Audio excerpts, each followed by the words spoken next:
Okay, my name is Bobby Vaught. Don't forget to hit the subscribe button if you so choose. In the description below, I'll put a link to lesson 1 of a series that I've done. Everything you need to know to understand investing. I've done 17 lessons now. If you're interested, I just did number 17 roughly about a week or so ago. And so if you're interested, I put a link to lesson 1 in the description below, and then each lesson has a link in the description to the next one. So lesson 1 has a link to lesson 2, which has a link to lesson 3, so on and so forth. Make them all real easy to find. If you're interested, go through all 17. There'll be more to come at some point. You will understand investing better than 99.9% of the people out there. Today's presentation is not about that. However, there's two different parts of this channel. There's the investing side, which I just mentioned, and then there's the other side of this channel. I do a lot of content having to do with political, social commentary, economics, most anything, any issue that's around today that people are talking about, okay? In fact, that is today. So we're going to take a look at part of a video here from Leeja Miller, clearly on the left. She basically, I watched the whole thing, her video, her little presentation there. It had to do with basically two issues. First, gerrymandering, and then the Census Bureau in terms of determining U.S. representation in the House and in the electoral votes that a state would get. That's determined by the Census Bureau. Okay, so first, gerrymandering within a state. You can't gerrymander an entire state. I mean, that's how to explain that. You can't gerrymander a state in terms of, I mean, a state is, you know, the boundaries are drawn. They're the state borders, right? The gerrymandering happens within a state, so to speak. Hope I articulated that well. In any event, so this is her video. We'll just take a look at it here. She's going to talk about gerrymandering, the Republican plan to end elections. Leeja likes to see everything in very black and white terms. It's this or that, us against them, you know, like that. Texas is just the beginning. No, it isn't.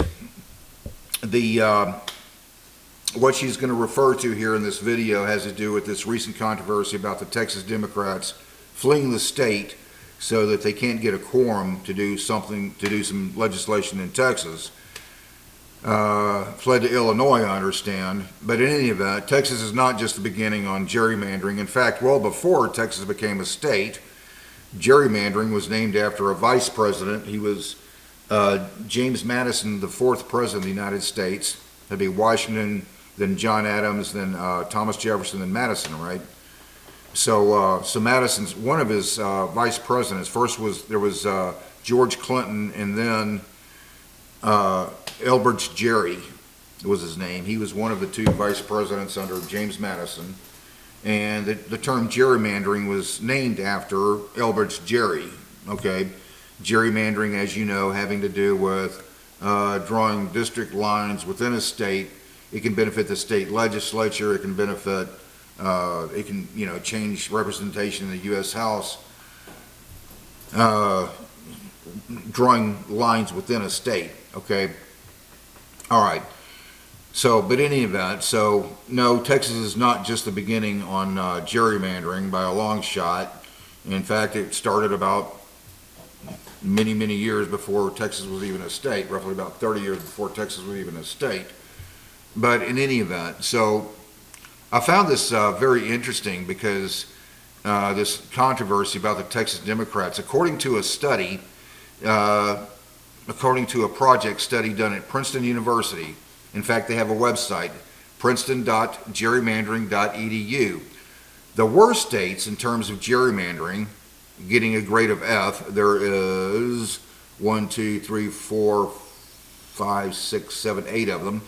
The worst states getting a grade of F in terms of gerrymandering, according to the Princeton Gerrymandering Project, a nonpartisan group that grades political maps based on mathematical metrics of fairness, several states receiving failing grades in F during the 2021 redistricting cycle.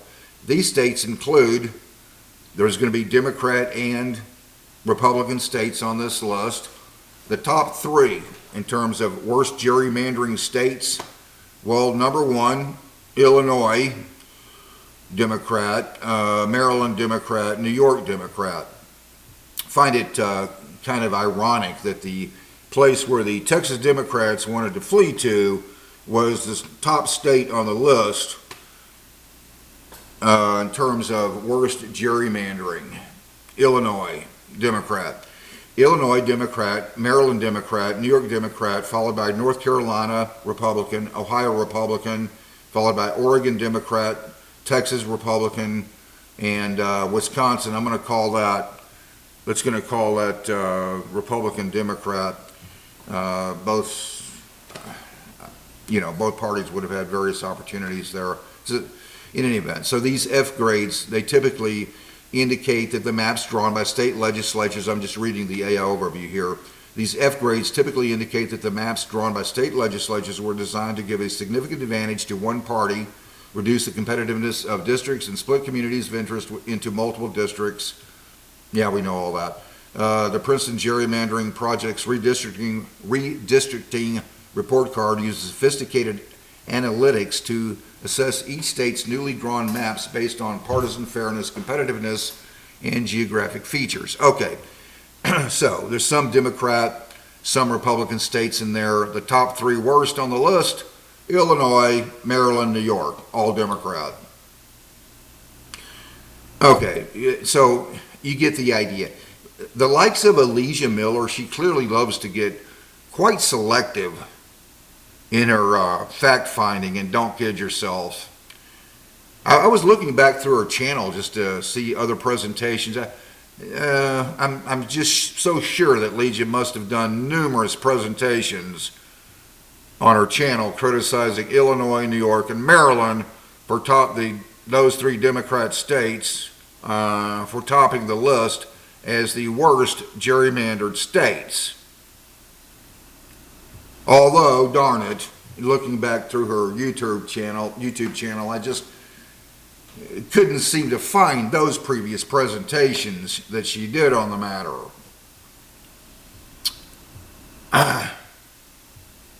In any event, so the related issue that has to do with how the numbers are counted. This has to do with how numbers are counted in terms of by the Census Bureau to determine, and that's in the Census Bureau, numbers are used to determine how many U.S. House representatives each state gets, along with the number of electoral votes. Both of those things are determined by the Census Bureau. Okay, so let's just go up here to, we're going to list a part of this video. For example, New York would lose about 1.8 million. And let's just start roughly about right here and see what she says, and we'll make comments on it. To undermine our elections by getting in the way of the flow of money to Democrats. Attacking Act Blue by itself, of course, won't completely grind our elections to a halt, but again, it's all-out warfare, everything everywhere, all at once for Republicans. This is just one tactic of many. And as we talk about a lot on this show, the Republicans are good at playing that long game, whereas Democrats seeming... Notice, by the way, I've listened to Leeja Miller's content many times. Notice, by the way, how she loves to paint this very, black and white picture. It's us against them. We're the good guys. They're the evil people. That's how she views politics very clearly. Incapable of anything other than half thought out and half-assed reactionary policies that don't do anything. And part of that Republican long game to undermine our democratic elections is through fucking with the census. During his first term, Trump tried unsuccessfully to change census questions in a way that would exclude undocumented people from population tallies. Currently, the census collects data on everyone currently in the U.S. to accurately represent the people here, and representatives are apportioned based on the total population, not just the citizen population. Who gets counted in the census? Okay, so you get the idea. Let's just analyze that, shall we? So what she's saying is that in terms of regarding the Census Bureau, she thinks the number should count everyone, including undocumented immigrants. Euphemism, she means illegal immigrants. She goes on to explain that the election should represent the entire population, not just citizens, okay? You know, the people who are actually eligible to vote in the first place. And essentially, she's saying that illegals, people who aren't even allowed to vote, should be counted in terms of determining how many electoral votes each state should get in presidential elections. Got it. Okay, well, I don't know. Let's see how far we want to take this. Let's just fly in, I don't know, maybe 20 million Japanese people to Cheyenne, Wyoming, count them in a census, fly them out again. Like magic, there you are. Wyoming, with 269,000 votes in a presidential election, goes from 3 electoral votes to, I don't know, I'm not sure, let's call it maybe 20 or more, okay? Not to mention maybe Wyoming suddenly maybe gets, I don't know how many it would be, let's say 20 U.S. representatives in the House, in the United States House. Leeja's idea doesn't even bother with gerrymandering. That would be too much trouble. No, just bring in people from most anywhere, count them in a census. I guess maybe Leeja thinks presidential elections should just be determined by how many illegals, undocumented immigrants each state should bring in, each state is capable of bringing in to count in the Census Bureau. In fact, taking a step further, the idea actually incentivizes bringing in illegals, undocumented immigrants, for the purpose of a state getting more representation in electoral votes. They call that a moral hazard.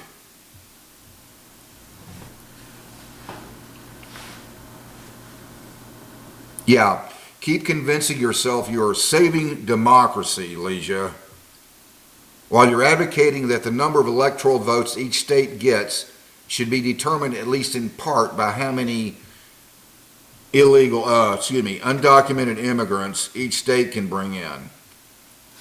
Yeah, doing great, baby.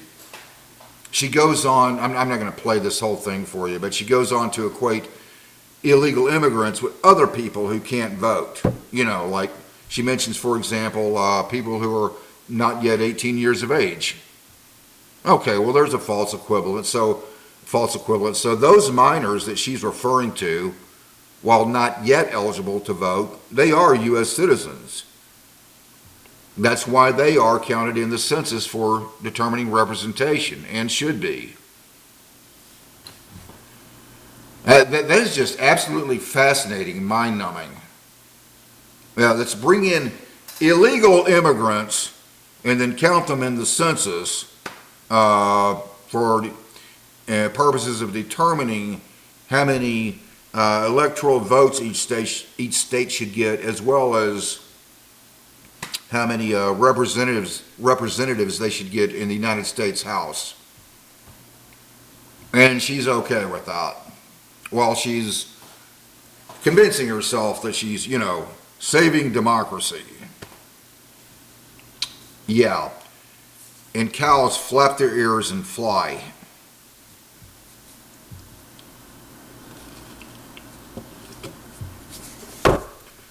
Until next time, hope life is treating you well. You have a great day.